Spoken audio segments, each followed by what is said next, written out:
Napakaraming project ngayon, biro mo. Concert monthly. Bukod pa po yung concert weekly sa KD Rock.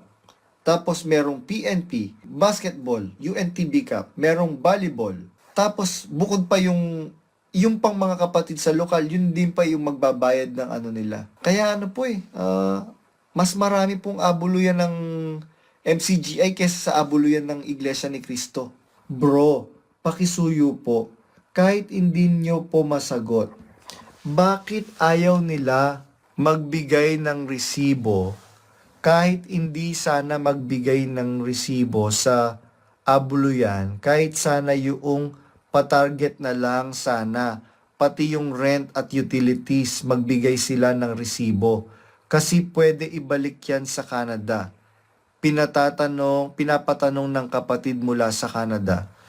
Hindi ko po alam bakit po wala pong ano ngayon, reporting when it comes to the finances ng iglesia, the in and out of the finances ng ng ng iglesia, mga kapatid. Samantalang nung pong buhay si Brother Eli, meron po siyang iniaalat na oras sa pasalamat ng buong kapatiran para sa matters ng pera ng iglesia, yung cash flow ng iglesia, yung in and out ng pera ng iglesia.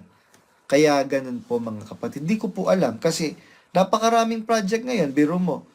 Concert monthly. Bukod pa po yung concert weekly sa KD Rock. Tapos merong PNP ay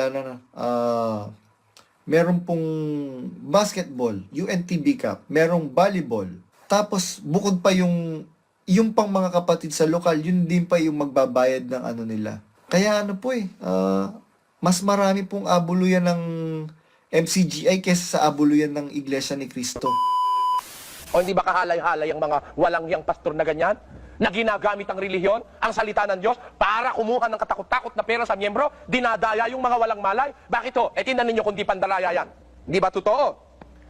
Kumukuha sila ng ikapo. Kumukuha ng ikapo. At madalas sabihin, pag nagbigay ka ng ikapo, babalikan ka ng Diyos. Siksik, liglig, umaapaw. O, kailan mo pa sinabi yon? Kaibigan, kailan pa sinabi nung pastor yon?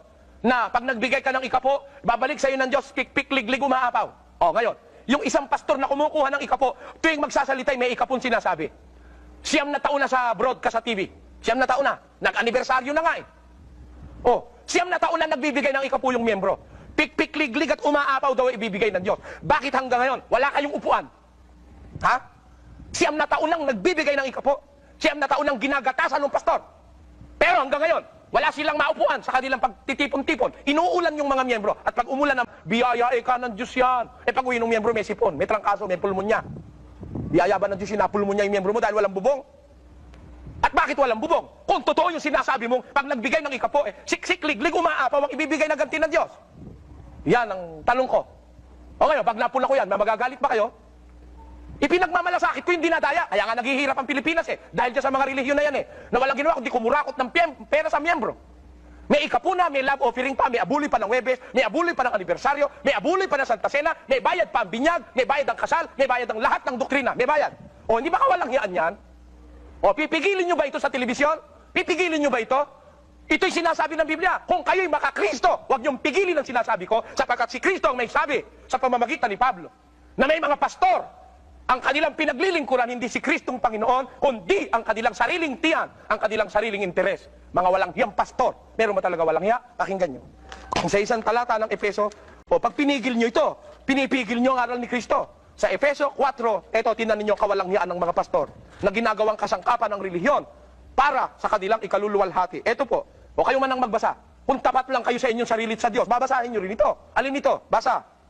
Na sa kadiliman ng kanilang pag-iisip ay nangahiwalay sa buhay ng Diyos dahil sa kahangalang nasa kanila, dahil sa pagmamatigas ng kanilang puso, na sila sa di pagkaramdam ng kahihiyan ay napahikayat sa kalibugan upang kalakalin ng lahat ng karumihan ng buong kasakiman.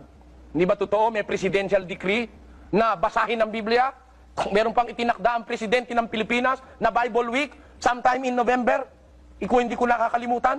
Bible week babasahin ng Biblia. Kayo kung magbasa ng Biblia, pinipili nyo lang yung binabasa nyo Ako hindi. Lahat binabasa ko sa Biblia. Kahit sino pa ang tamaan, sabi sa Biblia, sila sa di pagkaramdam ng kahihiyan na pahikayat sa kalibugan upang kalakalin ang lahat ng kasakiman ng buong karumihan ng buong kasakiman. At ito po yun mga kapatid, pakilabas daw po sa buwan ng Marso. Tingnan nyo mga kapatid ha. Ayan. Ewan ko kung nakikita po ninyo.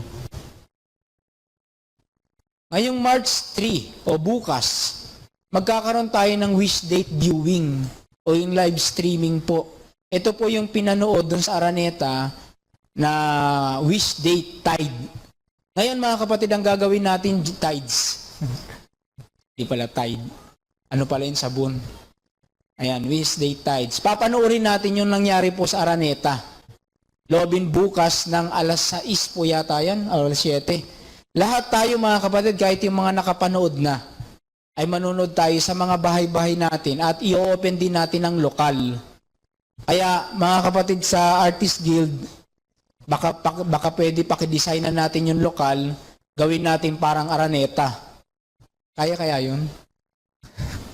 Ibig sabihin presentable. Yung mga hindi manonood sa bahay nila sa cellphone, dito sa lokal manonood, pwede po mga kapatid, papanoorin natin po yung ating pong wish date tides. Hindi pa yan, brad, ano? Nandito pa lang tayo. Yan. Opo, kaya bukas mga kapatid, manonood tayo ng wish date tide dito sa lokal at sa inyong mga bahay. Lahat tayo mga kapatid. Bakit po lahat? Kailangan po ni YouTube, KDR channel, na mapalakas po ang views para magkaroon ng advertisement. Alam niyo naman yun mga kapatid, lalo na yung mga nagbablog po sa inyo, kailangan mapalakas natin po itong ating channel.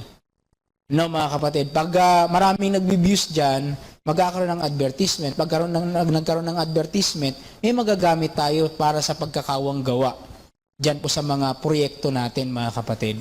Kaya loobin po bukas, pakilabas po yung calendar of activities po natin. Wala na. Naano na. Nahilo na. Naantok na po yata.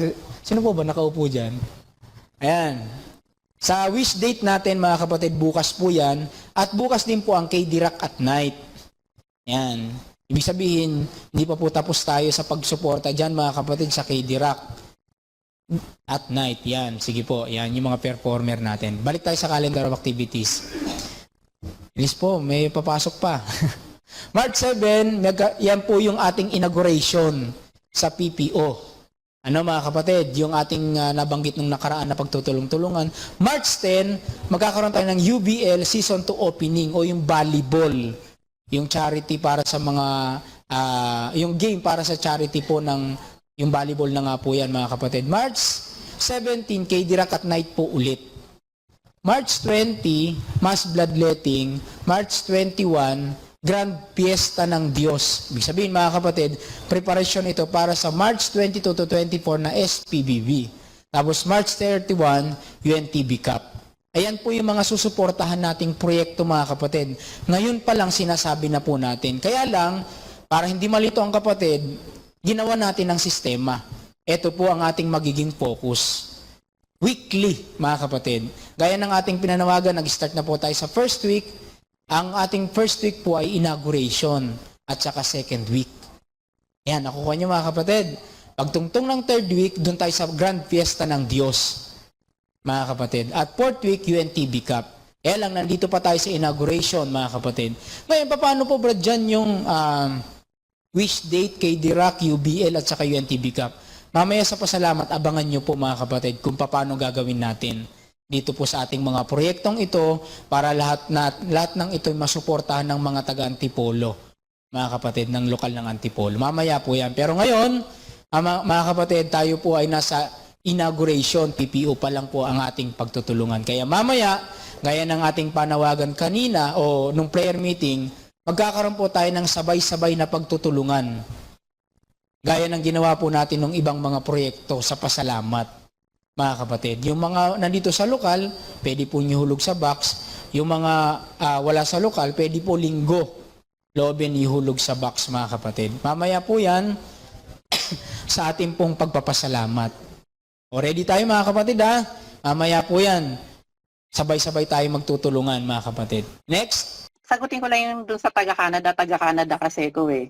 So, ang sagot po nila dyan kung bakit di sila nag-i-issue ng resibo doon sa Canada, etong excuse. Kasi pampadami din daw yan ng paperwork doon sa gagawa. Eh wala naman daw silang tinatago para magpa-audit sa gobyerno. It's too much trouble daw po. Yun ang sagot nila. Yun lang. Pero Kasi- alam niyo po ba nakasulat po sa Biblia, dapat merong mabuting ulat? Nakasulat po yan sa Pilipos. Oo, meron nga nun, Brad. Kaya lang, syempre, ang pabawan lang ako dun nung opisyalis yun na sumagot.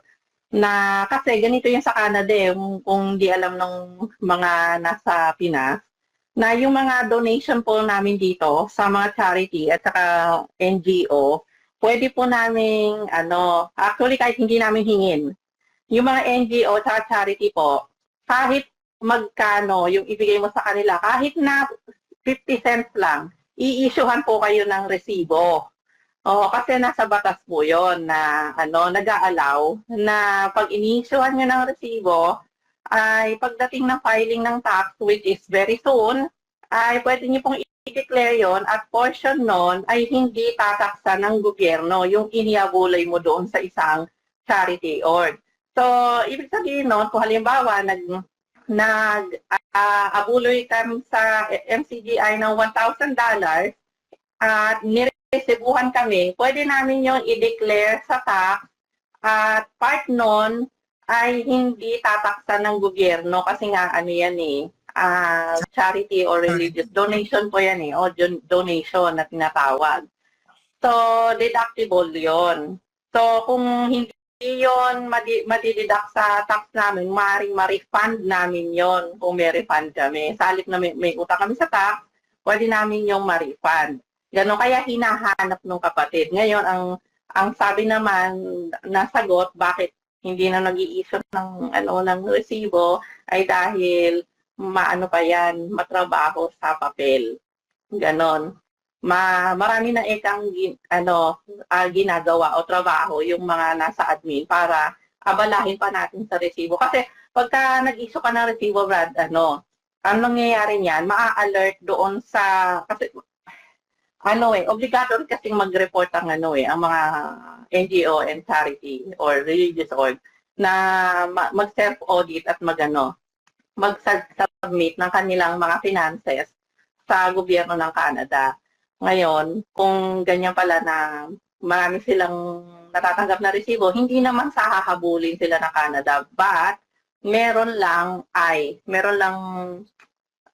record sa Canada na sila ay tumanggap ng gano'n dahil merong mga resibo. Opo. It doesn't automatically mean nakakabulin sila ng Canada. Meron lang kopya ang Canada ng mga tinanggap nila. Na Exactly. ayaw, Nakuha ko po na ayaw yun ng MCGI. Opo. Ibig sabihin, ayaw ng MCGI dyan sa Canada, particularly, kasi taga-Canada yung nagtanong ayaw ng MCGI sa Canada na magkaroon ng record ang gobyerno sa in and Correct. out ng pera ng MCGI sa Canada. Did I get it right? Oo, correct. Kung sasakyan natin yung palusot nila, na posible din, na pwede rin totoo, ayaw nila ng maraming paperwork. Pero napaka-shallow po nung reason na yun. It's very I know, shallow. right? Parang pang grade 1 lang yung reason. Oo, ang sumagot po sa akin yan, opisyalis. Ang pangalan niya po ay Malboro Teñoso, lokal ng Regina. Yon. So, kung nasagot niya sa akin yan, malamang masasagot niya rin yan sa iba. Yon. Kaya nga po, alam niyo po, sabi po ng Panginoong Jesucristo, ibigay ninyo kay Cesar ang kay Cesar. Give unto Caesar what is due unto Caesar. So, yung pong ulat na yun, parang it's very unbiblical. Kasi sabi ni Brother Eli, kaya nga tayo nagsama-sama dito, huwag tayong maglokohan mga kapatid.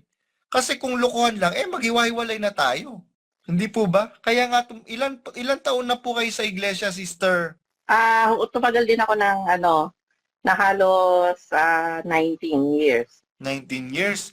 Alam niyo po, Ah. yung 19 years, hindi po bibirong taon po yun. It means to say, you have spent so much of your time sa church, not only the resources, the puyat, the pagod, the efforts, marami. Napakarami niyo pong ininvest sa church, and then all of a sudden, itong si Daniel Rason ang sasabihin niya, ayaw niyo sa iglesia? Di, umalis kayo. Go ahead, make my day. Bawas kayo sa sakit ng ulo ko. Kaya yun yung yun yung hindi matanggap ng mga kapatid ngayon. Bakit? Pagka ba nagtanong ka ngayon, ibig sabihin ba, laban ka na sa iglesia, laban ka na sa mga ngaral? Ayan po si Sis Kay San Pedro from Canada. Yan. I hope yung sagot ay yung tanong ni ng kapatid na si Brad Mosquito Dos nasagot po. Nabigyan ng justice yung tanong niya. Meron pa pong tanong sis Kay, kung nandiyan ka pa. Hindi ko alam kung Sige po. Yun nadali mo, Brad. Tinutuligsa ni Brother Eli yung daming abuluyan ng INC. Mas marami na ngayon, pati yung pagsayaw at rock and roll sa Born Again, diba ginagawa na rin ng MCGI? Yan po ba sa lokal po ninyo, Sis Kay San Pedro, marami din po bang tulungan dyan? Baka sa Pilipinas lang po. Nagkaroon pa dito ng ng mga band project, yung ba yun mga natatandaan ko, yung mga naalisan, mga naiwan ko na. Oo, marami din. Kasi po, Kagaya lang din ng Pinas. para po sa inyong kaalaman, Sis Kay, yung pong iba kasi, ang akala po nila, nag-iimbento lang ako, naninira lang ako. So, mas maganda, ang magsalita yung mismong mga tao na saksi. Kagaya niyo po, nandyan po kayo sa Canada. So, you can testify, you can attest to the things that I am telling our dear brothers and sisters all over the world, especially our brethren in the Philippines who don't have personal knowledge or access sa mga nangyayari po dyan sa North America.